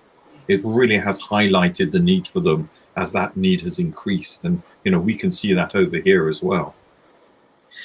So really the tips and advice about how to generate more food contributions, as well as asking on your behalf to anyone who's watching, if you're able to make some donations, then that I'm sure would be gratefully received. Likewise, generating funds as well. And you listed a few of the reasons why you actually need that money. And that makes a lot of sense, the fair share kind of process and so on. So tips and advice, and maybe even direct contributions, if you're able to do so. And of course, people who can step forward and give a little extra time. Phil, you said something that I thought was really spot on. It's more than just keeping people fed. There's something going on here where you're offering contact. It's the camaraderie.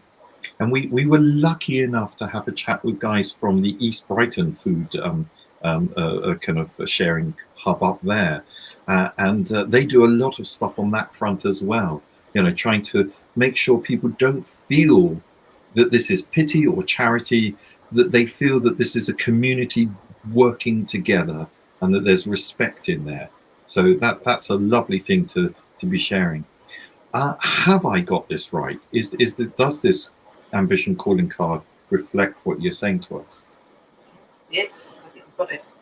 Great. In that case, with your permission, allow me to swap cameras over and to wave at you, as I promised I would. Hello, Phil. Hello. Great.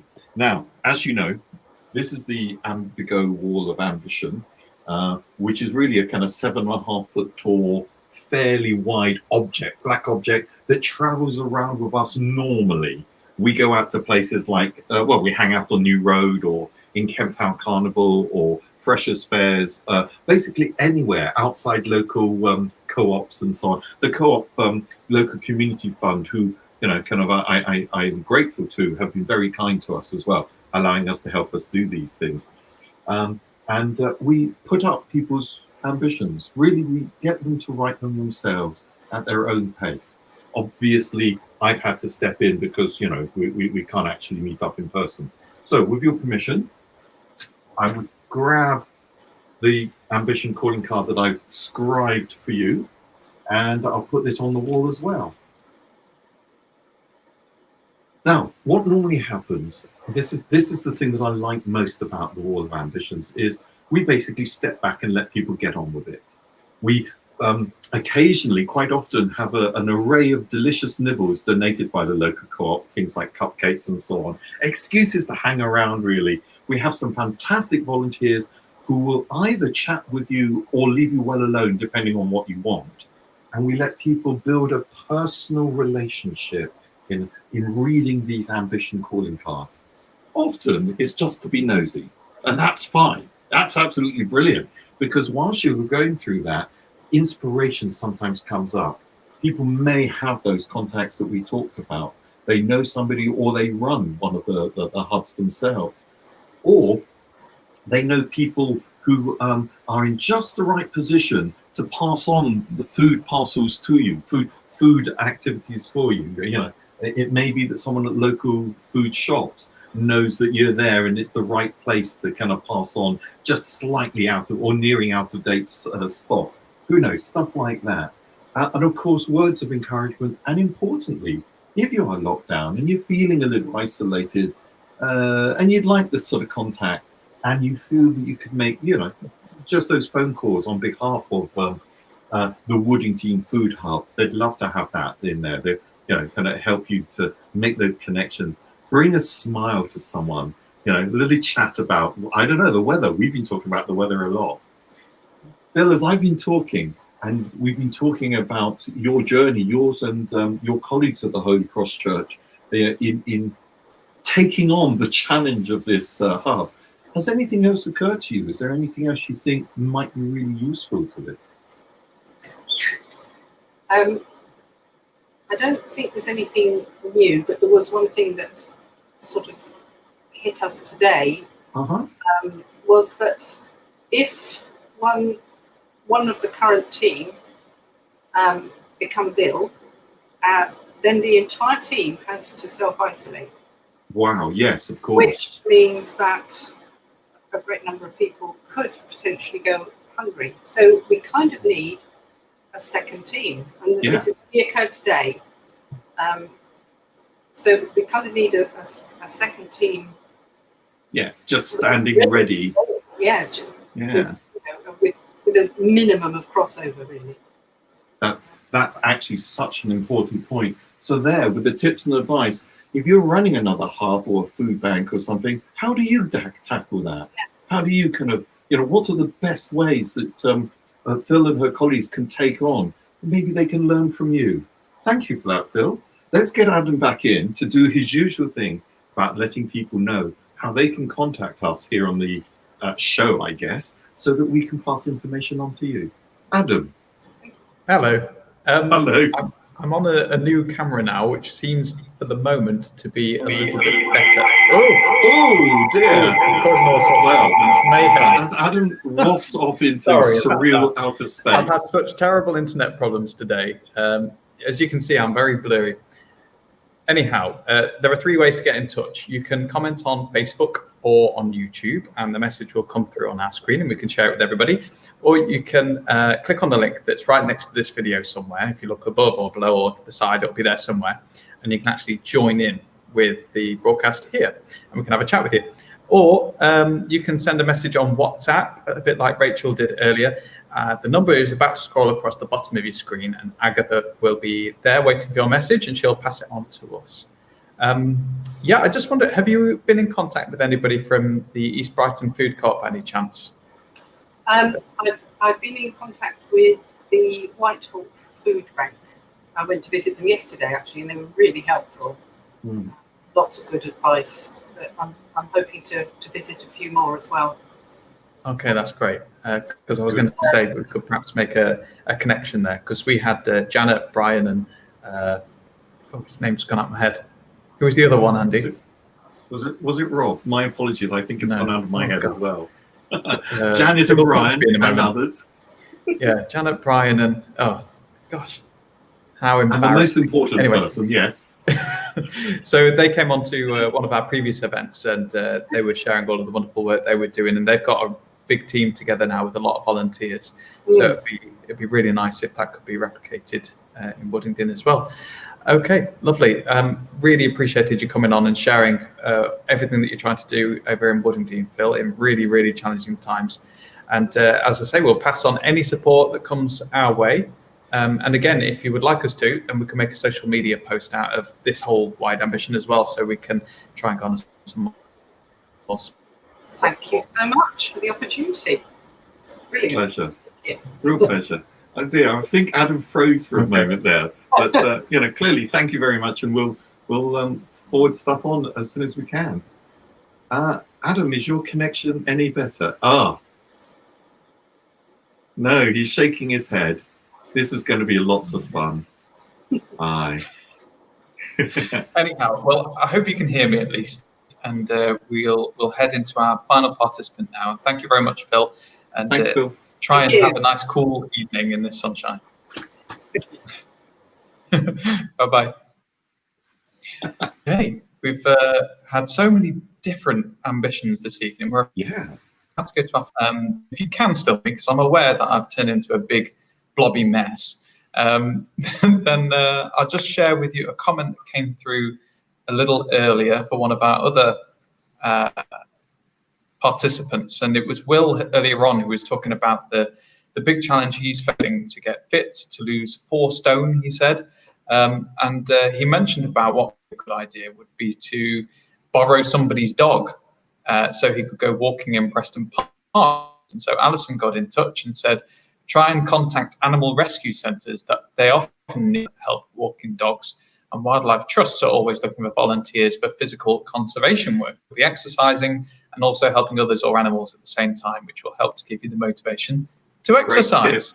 Great tip, Alison. Yeah. Thank you very much for that.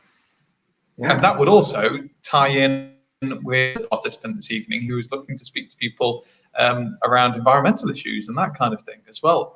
He wanted interviewees for a new website. So yeah, it's funny how it all ties together. Okie doke, right. Hopefully you can still hear me, even though I am a bit of a blur. But let's go to our final participant. So we'll head back to Andy in a little bit. But let's bring in Emma. Hiya. Hi. Now, thankfully, you're really clear. And I do apologise again for just looking, well, probably an improvement on normal access. Oh, don't worry. My internet at home is really bad, so I understand. Okay, lovely. Well, thanks for being there. Please tell us, what is it that you're looking to do? Okay, so basically, I'm a master's student at the University of Brighton. and I'm studying community psychology, which is like a different branch of psychology based, like compared to the mainstream. It's more about like working with people and understanding that we are like more of a part of our wider environments. We're not just the individuals like who are affected by things, and it's just you that needs like help. You know, you're part of the wider world and everything like that. And it's more about working with people than like on people, which I find like is really important.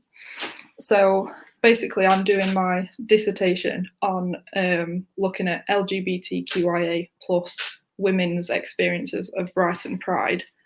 And I basically want to look at, I want them to have like the freedom to tell their experiences, which is why I'm doing like this kind of research where it's not just, oh, I want you to answer these certain things and that's it. Like it's more like free to let them tell their story, which I think is really important. Basically, I want, because of COVID and everything like that, things have had to change, and I'm doing like online interviews via like Skype or Microsoft Teams. And I'd like women to share like photos with me as well, like to explain their experiences, and like, you know, relate to what they've been through, like whether Brighton Pride was like a great experience for them or not, or like, you know, whether it affects their identity and things like that. So yeah, I've just like, I think it's a really important like thing to be a part of. Like, yeah, it'd be like an interview over Skype or Teams, like I've said, for like 30 to 60 minutes. It'll be audio recorded only. Like I won't need anyone's like, you know, don't need the screen recording and stuff. And I don't need to keep any photos. The photos are just for the interview basis. Yeah, I think like lived experiences are really important. So that's like what I'm doing at the minute. Okay, so if there are any women who are watching who are interested in helping you with this, how do they make the next step? Is there a website they go to, or is it just email you, or what might it be? They can email me, which I don't know. I mean, you've got my email, haven't you? It's like e.davidson5@uni.brighton.ac.uk. I know that sounds like a mouthful. I've also got a Twitter and an Instagram, which is just @Emma Brighton Uni, that they can follow or message to get in contact with me, and I can send information sheet and, you know, with more information on it. And as like an I identify as like an LGBT woman myself, and I used to live in Brighton. And like the reason I'm like looking at this sort of stuff is because Brighton kind of has this reputation of being like a really accepting place, like for particularly for like the LGBT community. And I wanted to like see whether people's experiences kind of match up with this discourse that it has around it. And like because the LGBT communities are like specific, like because I'm looking at women particularly, this like particular demographic aren't always represented in the mainstream media. So like I want like their experiences and stories to be told, and I can kind of represent that, and, you know, hopefully do more than just a dissertation. Like I want to be able to, if there's things that need improving, I'd want to be able to like hopefully pass that on and make a change for the better. So yeah, like that. Okay, would you mind talking like what are your ambitions? So this station, as you say, you don't want it just to be like an academic piece of work and that's it, forgotten. You actually want to use it in real life. You know, what can you elaborate on what more you'd like it to do? Well, I mean, you know, because like a lot of stuff at university is just the academic side, and like I want to bring women's voices into it, but not, you know, and their like stories to be told, but also like if I can, I'd like to be able to talk to actual Brighton Pride, you know, who organised the event, and like say like this is what I've found from people's experiences, and if there's been a specific thing that they like found uncomfortable or needed changing or anything like that, like that can be incorporated. And you know, I'd hope to actually like make a change rather than just going like a lot of mainstream psychology research is, oh, we do a questionnaire, we found this and that's that. You know, I want to be able to, I found this, so this is what I want to do with it, you know. I'd want to actually try and implement the things that people want to be implemented.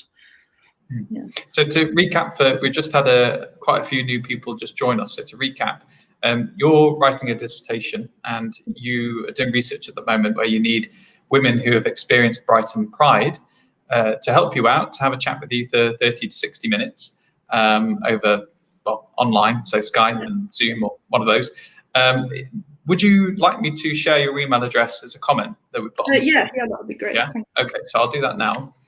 So if you fall into that category and you would like to help Emma, then this is the email address that you can contact so that she can get in touch with you and you can have a chat together, so you can help her out, not just with the dissertation, but to have a real life impact so that we can take the learning from that and make sure that people actually change if there is change that's needed. So that's the email address. And also, do you just want to repeat the social media handles that you said? Yeah, so it's at Emma Brighton Uni. Yeah, simple. Twitter and Instagram. Yeah, I was like, oh, thank God, I've got an easy handle. Lovely stuff.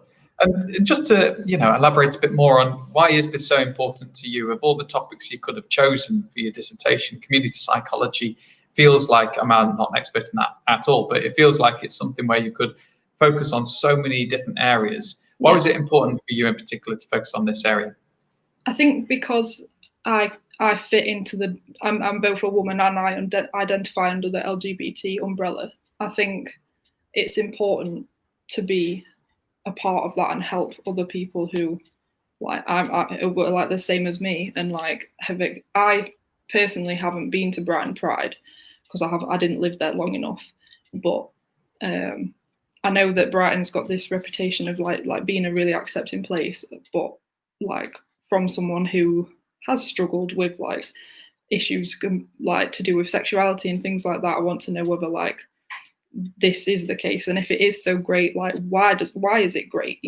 Like what could we do in more aspects of life to make people feel accepted and things like that? I just feel like it's a really important issue, and to talk about people's experiences, to let them tell their story rather than it being just I want to find out this specific thing. I think it opens it up a lot more. Yeah. Well, thank you so much for sharing that with us, and it's time to go over to Andy now, who's been writing it down. Hello, Emma. Hi. Hey, thanks for joining us. As you know, my role is to try and capture your ambition as what we call an ambition calling card. It's often, trying to squeeze a quart into a pint pot, but, I do the best I can. So to make sure that I've actually done a half decent job, my role here, my job here is to just check in with you, make sure that what I've got on the ambition calling card is good enough. Okay. So are you okay for me to go through this? Yeah, absolutely. Yeah. Now, as an ambition, you would like to find out about women's experience of Brighton Pride, from the experience of the LGBTQ plus or LGBTQAI plus. I get a little lost in trying to keep up with the acronyms. Yeah. And the way you want to do it is really by interviewing women. Yes. I as a knee jerk, my apologies. I wrote people because I always kind of just write the kind of what's it, but that's about me. Forget about that. This is really about women. Yeah. Hearing their lived experience and what it has meant to them. You want the inside story as well as the surface story. Yeah. Wow. And you're doing this not just from personal interest. So that's a very valid reason, but you're also doing this as a student of community psychology. So it's good to have that information out there. Yeah. Now, when it comes to the call for help, it really is very straightforward. Contacts and connections, please, with women who have had that experience of Brighton Pride, whatever that experience is, good, bad, ugly, beautiful, whatever.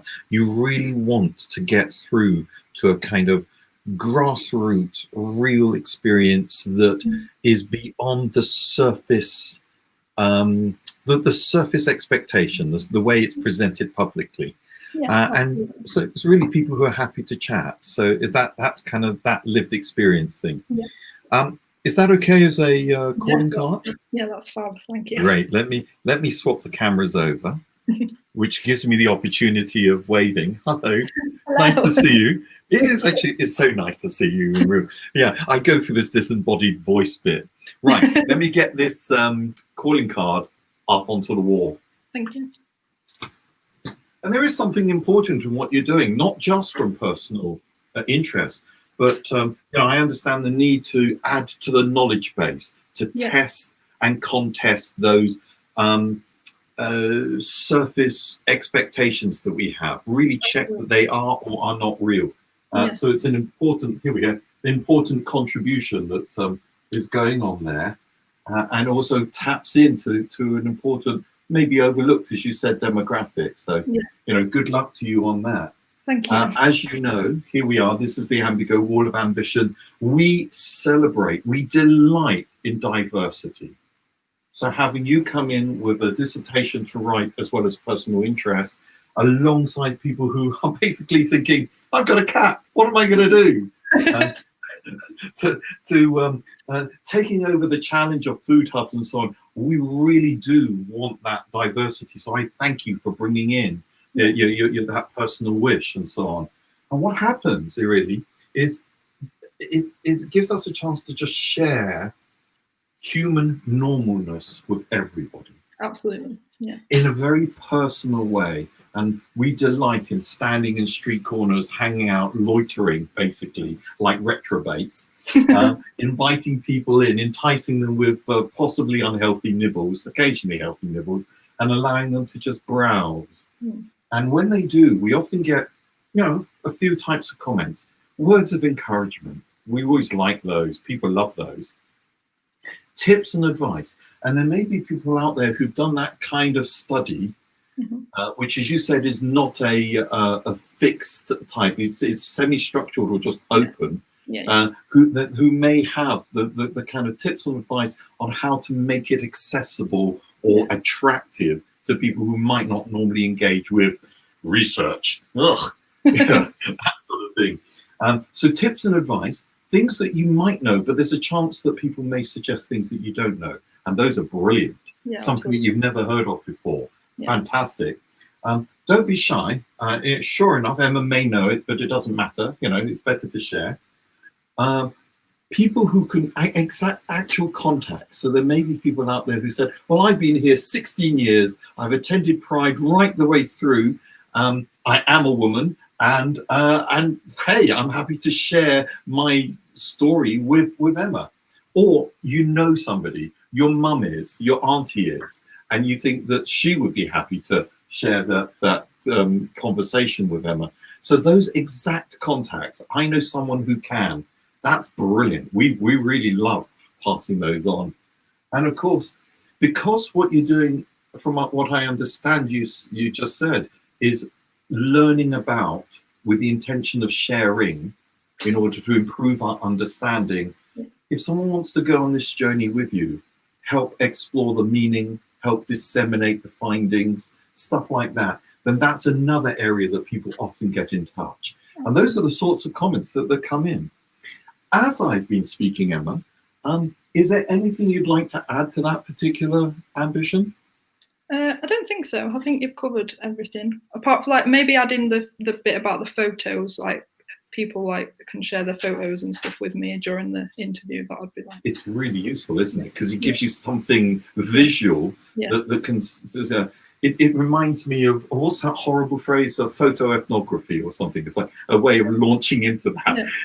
I'm not going to dwell on that. We can look it up later if you want to. I don't recommend it. Looking at photos and letting them jog those memories and experience. Exactly. Lovely, lovely thing involved in there. Right. For the last time this evening, but not the last time ever, I'm going to invite my friend and colleague Adam back in to share with people the beautiful ways that they can get in touch with us, so that we can pass your contacts on to Emma or anyone else who've been good enough to share their ambition. Over to you, Adam. Yes, the blurry mess shall speak and tell you that you can, in the last seconds of the event, send in a comment by just writing a message in the comment section of the Facebook video you're watching or on YouTube, and we'll quickly be able to add it onto the screen. Or you can click on the link and actually join us, if you're really quick, in this broadcast studio, as it were. So you can share your support yourself with Emma, or you can send us a message on WhatsApp. So you can keep on commenting on the video, or you can keep on sending your WhatsApps as well after we've ended this live broadcast in a minute, because we will be able to pass that info on to Emma as well. So just one last time, I'll just share the email address you wanted everybody to know. Yeah. Just so if people are joining us a little later on, there we go. You can get in touch with Emma at that address there, and you will be able to talk to her for her dissertation, and we'll help her out big time. So thanks so much for that. So yes, there we are. We're going to have potentially, details are to be confirmed, but potentially LGBTQ plus theme to next week's event. So that would be interesting. Yeah, so details to be confirmed, as I say, but that could be a one that we might want to share in that event as well. And if we do make some connections there, we'll be sure to pass on your details to them as well. Thank you. Okay. Come back and join us, Emma, for that one. If it happens, come and comment. Thank you.